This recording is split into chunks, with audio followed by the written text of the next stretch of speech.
we are talking about fasting for a spiritual breakthrough and fasting in the spirit realm in the Bible today. Hey, I'm Rachel and Ngom. Welcome back to another episode of the She's Making an Impact podcast. Okay, so I'm excited to share today's episode with you. If you didn't catch the other two episodes I did on fasting recently, I highly recommend going back to episode 496 and 497. Oh my gosh, we're at like 500 episodes of the podcast. That's crazy.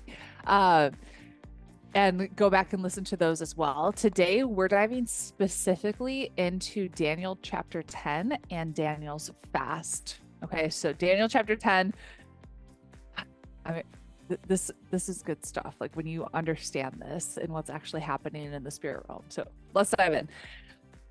In the third year of Cyrus, king of Persia, a revelation was given to Daniel. Its message was true, and it concerned a great war. The understanding of the message came to him in a vision. At that time, I, Daniel, mourned for 3 weeks. I ate no choice food, no meat or wine touched my lips, and I used no lotions at all until the 3 weeks were over.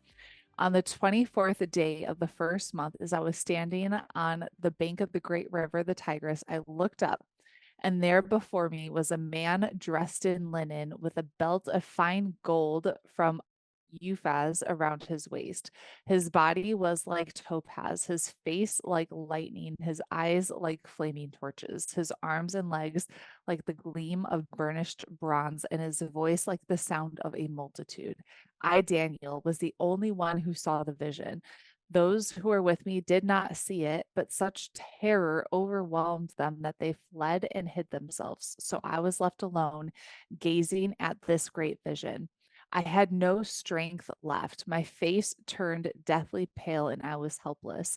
Then I heard him speaking, and as I listened to him, I fell into a deep sleep, my face to the ground. A hand touched me and set me trembling on my hands and knees. He said, Daniel, you who are highly esteemed, consider carefully the words I am about to speak to you and stand up, for I have now been sent to you. And when he said this to me, I stood up trembling. Then he continued, do not be afraid, Daniel. Since the first day that you set your mind to gain understanding and to humble yourself before God, your words were heard, and I have come in response to them. But the prince of the Persian kingdom resisted me 21 days. Then Michael, one of the chief princes, came to help me because I was detained there with the king of Persia. Now I have come to explain to you what will happen to your people in the future, for the vision concerns a time yet to come. While he was saying this to me, I bowed my face toward the ground and was speechless. Then one who looked like a man touched my lips, and I opened my mouth and began to speak. I said to the one standing before me, I am overcome with anguish because of the vision, my Lord, and I feel very weak. How can I, your servant, talk with you, my Lord? My strength is gone, and I can hardly breathe. Again, the one who looked like a man touched me and gave me strength. Do not be afraid. You who are highly esteemed, he said, peace, be strong now, be strong. When he spoke to me, I was strengthened and said, speak, my Lord, since you have given me strength. So he said, do you know why I've come to you? Soon I will return to fight against the prince of Persia, and when I go, the prince of Greece will come. But first, I will tell you what is written in the book of truth. No one supports me against them except Michael, your prince. Okay, what the heck did we just read? So, first, I'll explain a little bit here. So, the Daniel fast, I don't know if you remember, this became really popular with Saddleback Church and Rick Warren. He created this or co-created this book called the Daniel Fast based off of this chapter in the Bible.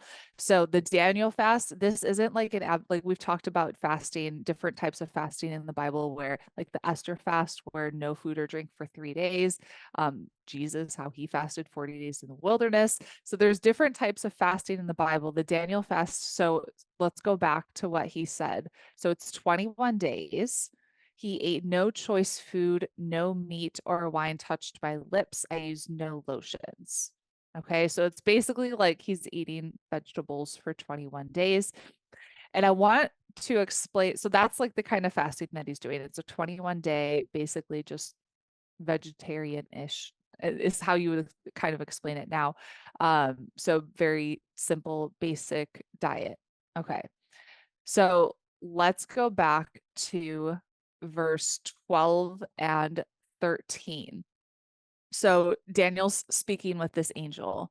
Do not be afraid. Since the first day you set your mind to gain understanding and to humble yourself before God, your words were heard, and I came in response to them. But the prince of the Persian kingdom resisted me 21 days. Then Michael, one of the chief princes, came to help me because I was detained there with the king of Persia. Okay. So what is essentially what's happening here is a battle in the heavenlies. And so that's what he's explaining is as soon as he started praying and fasting, an angel was sent. And so I don't know if you remember that conversation that I had with Blake Healy about angels and demons. Oh my gosh, we'll have to reference that in the show notes for you. Such a good episode. Blake Healy is fascinating. So he sees in the spirit realm and he says we all have our own personal angel. And he said every time you pray, an angel is sent on assignment.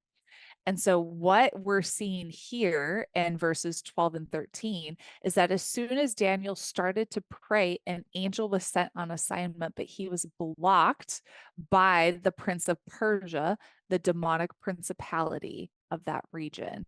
And so, we're seeing that war in the heavenlies. And it was on day 21 of the fast, and he had to send Michael, like a higher up ranking angel, to come and help with this spiritual battle, the battle that's happening in the heavenlies. So I want to make sure like that part is clear and you understand that we are not warring against flesh and blood. And there's things that we can't see with our natural eyes that are actually happening in the spirit realm.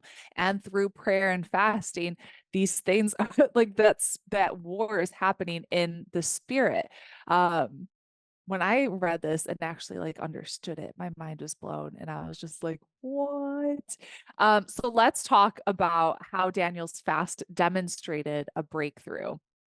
So we're talking about direct engagement with spiritual warfare. So Daniel's fast wasn't just about, not eating or abstaining from food, but it was about prayer and mourning over the state of his people.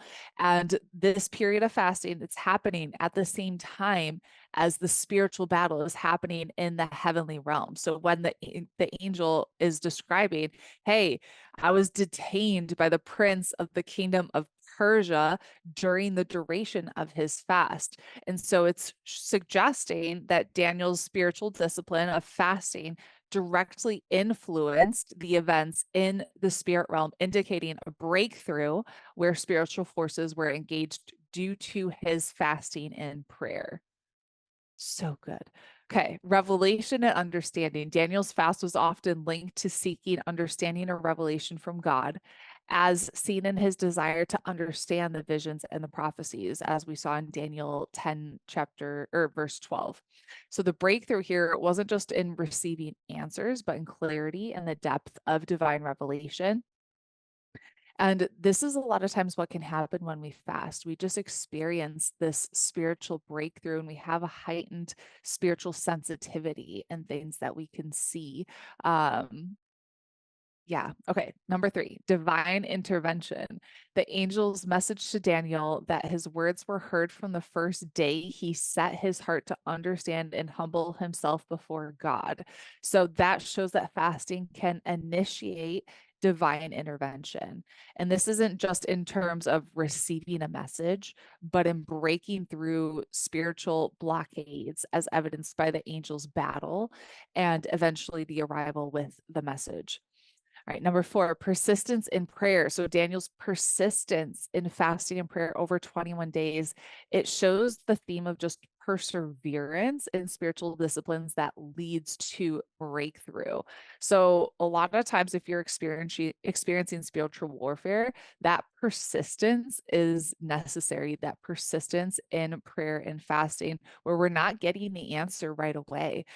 So the act of prayer and fasting can eventually lead to a breakthrough in spiritual resistance. Number 5, empowerment for spiritual battles. So this shows and implies that Daniel's fasting empowered, or at least coincided with heavenly assistance in spiritual battles, as Michael, one of the chief princes, came to help the angel in Daniel 10, verse 13.